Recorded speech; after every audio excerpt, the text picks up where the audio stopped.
William L. Wipfler was ordained an Episcopal priest in 1955, and in that same year he married Pauline Papperman, a high school English teacher. They served as missionaries in the Dominican Republic from 1955 to 1963, and then in Costa Rica from 1964 to 1966. In 1967, Reverend Wipfler began his work at the National Council of Churches, Caribbean and Latin America Department, becoming director of that department in 1968. From 1977 to 1988, he served as director of the National Council of Churches Human Rights Office. In 1978, Reverend Wipfler received his Ph.D. from Union Theological Seminary, New York, New York.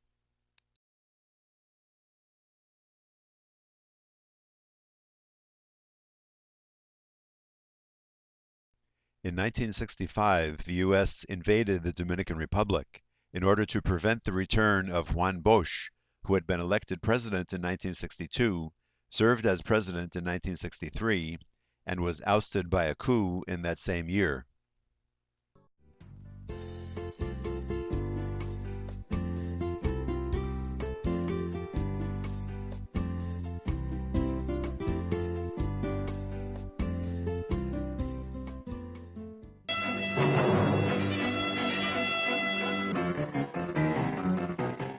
In the Dominican Republic, violence flared, endangering the security of the hemisphere. The Marines were sent in.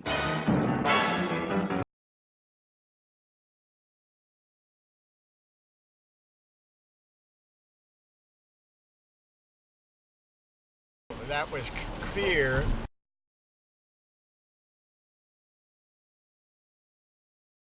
The socialism side was true. I mean, he was not a Marxist or a communist, but he was a socialist. He believed in that government and capital should work for the greater good. In this interview, Bill Wipfler explains why Juan Bosch was overthrown by the Dominican military in 1963 and why the U.S. invaded in 1965 to suppress the revolution which sought his return as the constitutionally elected president.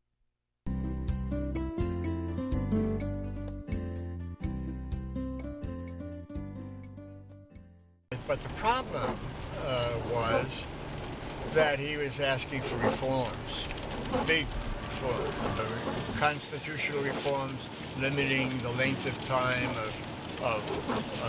for candidates to office, to things like our Social Security. The Roman Catholic Church was angry because he was pushing for secular education, in which it would be totally secular, that clergy could not come in to teach everybody religion. In the public schools? In the public schools, real public school education. Right. The military was angry because his plans included reform of the military, which was been forbidden because that was the backbone of Trujillo's life. Mm-hmm. And the last thing which really shocked it was agrarian reform. And that would be that any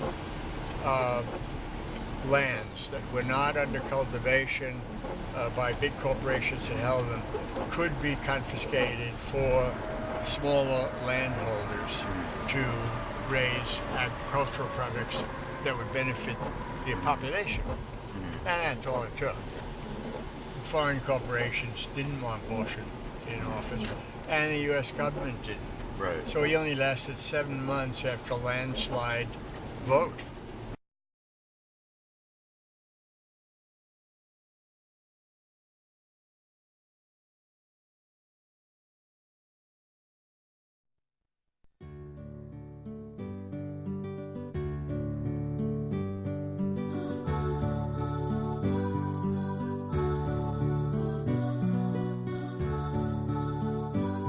Yes, the businessmen and some of the industrialists and a very small number of the military leaders. Nevertheless, all together they held the power. They had more power than the government. Never in the history of the Dominican Republic had the people held the power, and the people would still need many years before they could hold the power. And then in 1965, President Johnson sent in about 30,000 Marines to prevent his returning. Right, to yeah, no, it office. was a popular revolution. They were winning. They called themselves the Constitutionalists, and the strongest demand they had was the return of Juan Bosch to the legal presidency, constitutional presidency.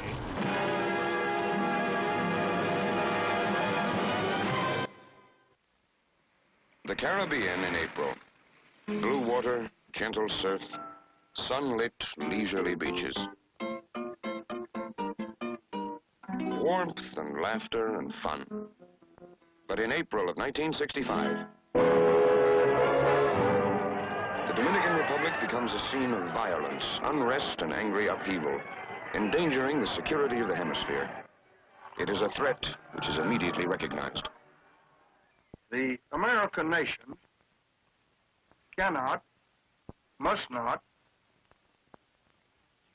and will not permit the establishment of another communist government in the Western Hemisphere.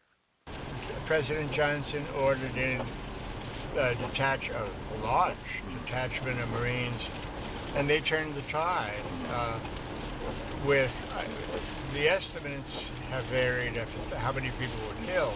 There were several thousand people were killed. On April 28th, word comes to the carrier Boxer that help is needed in Santo Domingo. In moments, Marines of a ready battalion on station in the Caribbean are airborne. 20 minutes after the call for help is received, a spearhead platoon with full combat gear is on the ground in the Dominican Republic.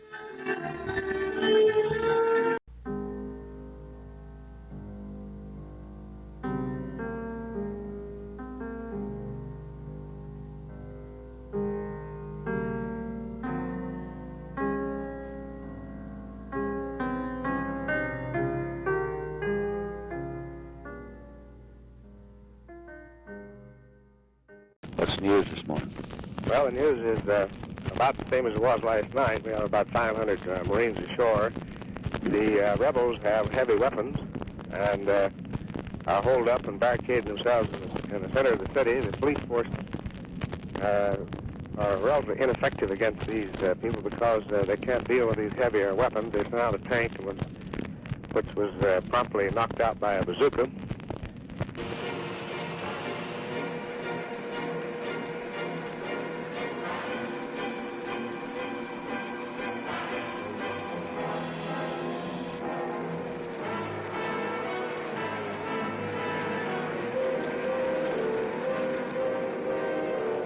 In the first place, we've identified 8 hardcore Castro-trained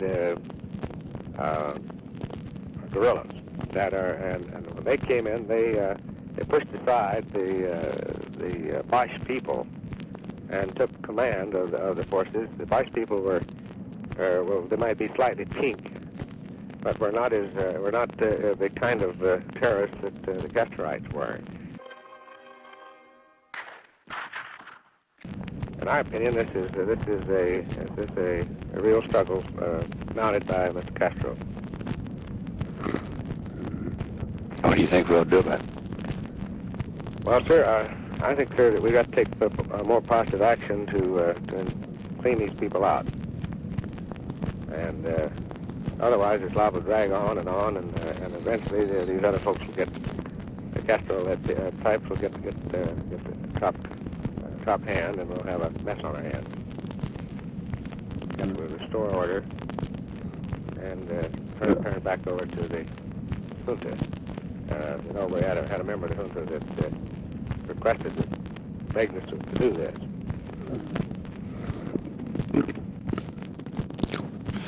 Well, that'll put us in pretty much trouble internationally with all the international organizations, OAS and the United Nations, won't it? It could, sir. And I noticed that the OAS is meeting this morning. But there's no question in my mind that this is the start of expansion of Castro's. How many Castro terrorists are there? Well, we have apostles identified 8 of them. The U.S. Embassy was sending false intelligence back to Washington about Marxists in leadership and communists, all found out to be untrue later. And did you know Juan Bosch personally? I did, yes. I think that he was a very popular man and took opportunities to meet people, to get to know them.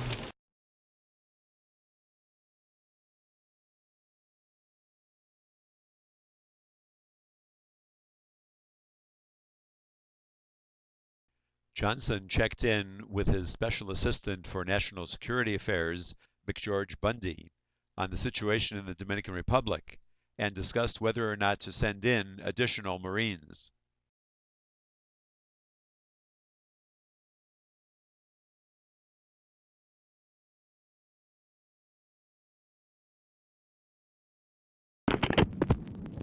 Mac? Yes, sir. How you doing this morning? Just fine, Mr. President. Well, I didn't know we were in that good a shape. Huh? I didn't know we were in that good a shape. Right, we're in, as for people with 2 wars they don't want, we're in as good shape as you. Mac? Yes, sir. How you doing this morning? Just fine, Mr. President. Well, I didn't know we were in that good a shape. Huh? I didn't know we were in that good a shape. Right, we're in, as for people with 2 wars they don't want, we're in as good shape as you. One of the first jobs is to clear a corridor for necessary movement and communications, and to provide a buffer zone, a neutral area between rebel forces and Dominican government troops. The political front is the one that's hotting up. There'll be a meeting in the OAS this morning. If there is this kind of violence by Castro types in the city, I think we can expect very good support in the OAS, because it's just what about 2/3 of those governments are afraid of. The Castro people have taken out after us very hard on the radio, and the Soviets are beginning to do so, although they haven't yet zeroed in very hard.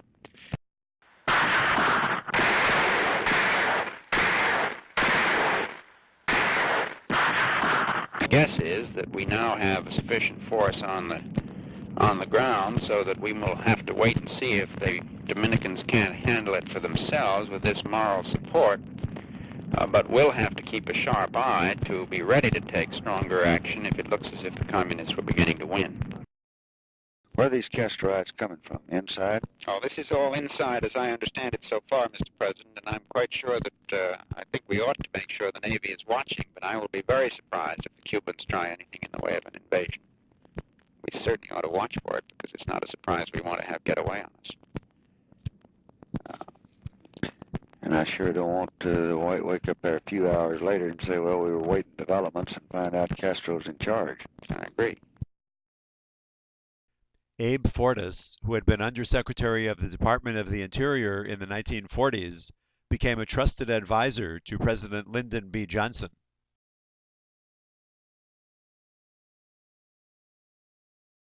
Abe Fortas called the president to give him an update of developments related to Juan Bosch in Puerto Rico.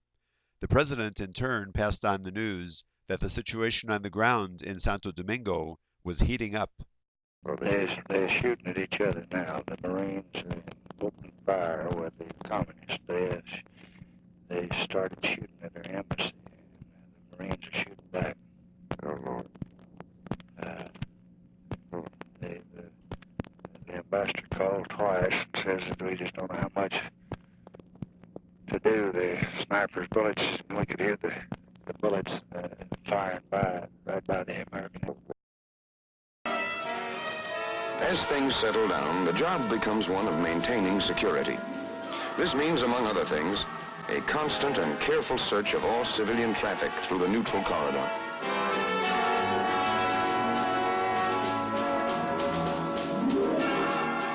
No hiding place is overlooked which might conceal weapons, the means of renewing violence in the corridor.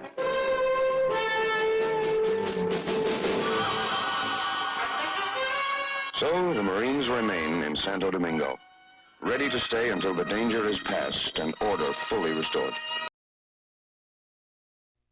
On the basis of my limited knowledge, I would have been very skeptical about the possibility of important communist participation. And as matters turned out, I think the communist participation was quite slight. I mean to say the professional communist, There were professional communists in this. I'm sure that there were some hardcore communists there, but I also believe that there was never a point of time at which there was a danger that they would take control of the movement from Bosch, and then later from Bosch's people, who were not communists, who were military. The top people were military people, and not communists. But however that may be, I think that President Johnson did prove to be helpful, and the net result was beneficial.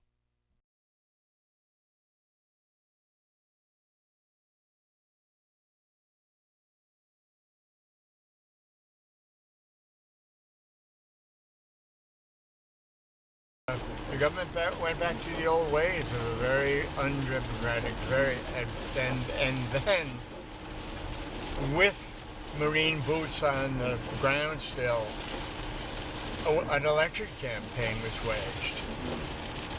And Balaguer, who had been Trujillo's Secretary of State, Trujillo's Secretary of Education, Trujillo's biographer, Trujillo's apologist during all the crises that occurred caused by Trujillo's extravagant way of dealing out his punishments. Balaguer was elected as president on 4 separate occasions following the Marine occupation, always with serious questions about the validity and the honesty of the voting. So there was a little of Trujillo left over, even after Trujillo died.